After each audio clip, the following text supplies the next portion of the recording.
Health and Human Services Secretary Alex Azar was in Jacksonville today. Azar participated in several roundtables and meetings with healthcare leaders to learn more about how Florida is working to slow the spread of the coronavirus. And we do have live team coverage for you tonight. Robert Bradfield is at the TIAA Bank Field testing site, Lot J, where Azar was just under an hour ago. We also have our Heather Crawford tonight, who spoke exclusively with Secretary Azar. Heather. Well, Anthony, we were the only local TV station to get a sit-down interview with Secretary Azar today, and he told me that he is happy to be in Jacksonville, happy to be part of reopening the country. And I spent about 15 minutes with him this afternoon as he answered all kinds of questions. Now, this morning, First Coast News was invited along as he toured Mayo Clinic to see how they're responding to the coronavirus and keeping their employees and patients safe.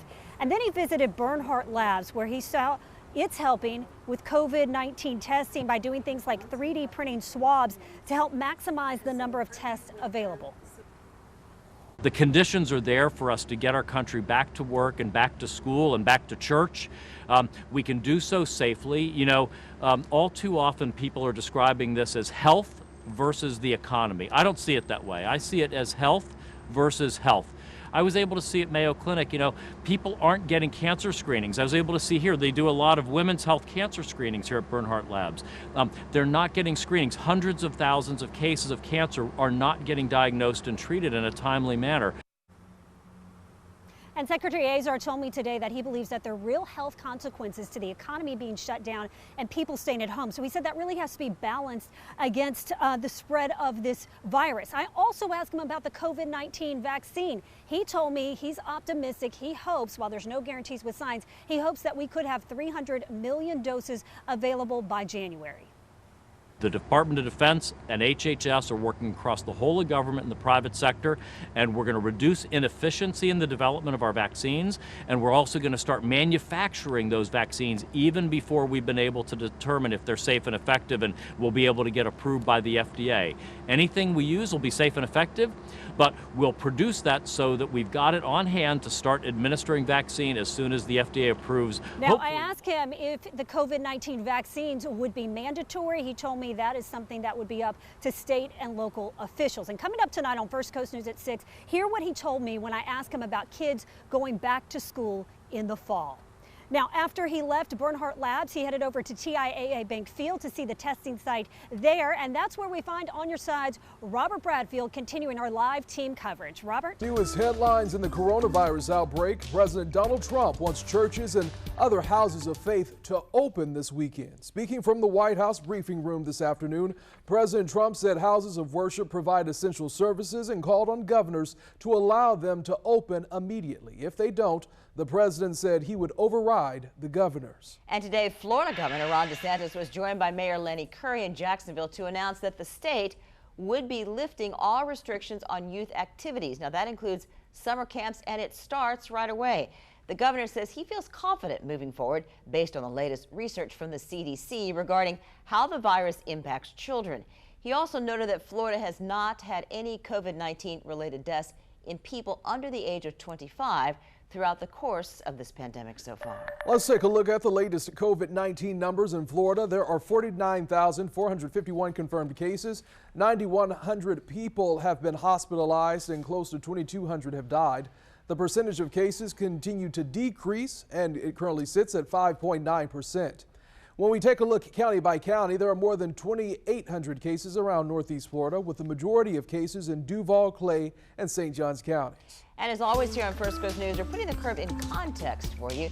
First, let's take a look at the daily cases in Duval County. What you're seeing on your screen now is cases over the past month. The purple bar right there in the middle marks when the state's phase 1 reopening began. The orange bars indicating the most recent 14 days, and you can see the curve starting to climb once again. That began on May 9th. Here's a look at the daily new cases in the state of Florida. The reopening showing there in red, the curve climbing slightly to where it was in late April. And this is the number of deaths each day in Florida linked to COVID-19 for most of April, averaging between 40 and 50 a day. The numbers decrease after the first week of May. Now, we want to point out that the data for the most recent days is often slow to update on the state's site. So that is just as much recent numbers as we can get at this moment.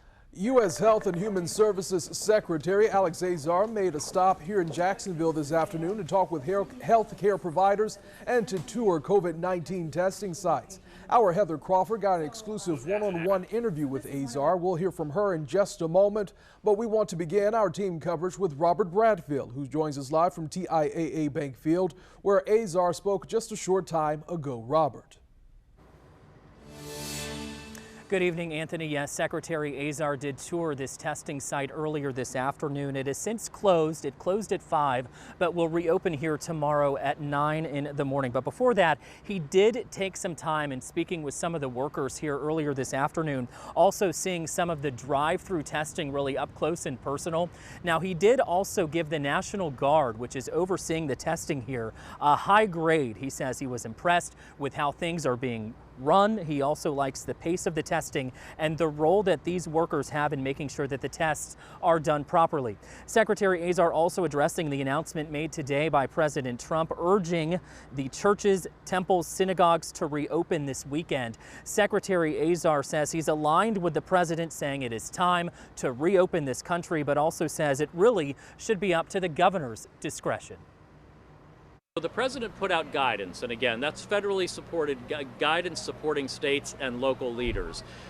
But part of the genius of what the president's doing here is respecting federalism, we are a very large country, very diverse country, and we have very different circumstances, even county by county. And so those judgments cannot be made in Washington. You simply can't in Washington know what's happening in Jacksonville at the level to make those calls. And so while we've laid out recommendations and guidance, part of that balance is respecting the freedom of governors and local leaders.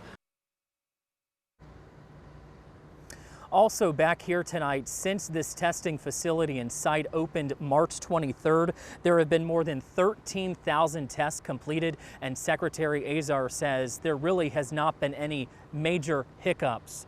My colleague Heather Crawford did have an exclusive one-on-one interview with Secretary Azar earlier this afternoon. She continues our live team coverage with more on their conversation. Heather. Good evening, Robert. Well, Secretary Alex Azar had a very full day visiting several locations here in Jacksonville today, and First Coast News was the only local TV station invited to join him as he toured the Mayo Clinic this afternoon and this morning, seeing how they are responding to COVID-19 and taking care of patients and making sure they keep them and employees safe. Then he headed over to Bernhardt Labs, and that is a company helping to make swabs used for COVID-19 tests. And after those tours, he sat down with me for a one-on-one interview. And with the governor today lifting restrictions on youth activities, I asked him about kids going back to school, because I know it's something a lot of parents are wondering about. Do you believe that they'll be back in the classroom in the fall, and what will that look like? I hope and believe that to be the case, but we'll have to see what the science and evidence show us over the course of the summer in terms of disease progression. You know, for any parent, they need to assess their own child's vulnerability, their own health condition, as well as the circumstances they'll be placed in, as well as the disease progression in the community. That's why President Trump is really relying on our great governors like Governor DeSantis and our local leaders to make those calls in the first instance. They know what's going on in Jacksonville more than we would ever know from Washington or Atlanta what's going on. And so Secretary Azar told me that the federal government is here to support state and local officials in their choices. And coming up tonight on First Coast News at 11, you'll hear what he told me when I asked if he thought that PPE gear and things like antibiotics, many of them we're now getting from China, if they should be made exclusively in the United States. That's tonight at 11. We're live outside Friendship Fountain. Heather Crawford, First Coast News, on your side.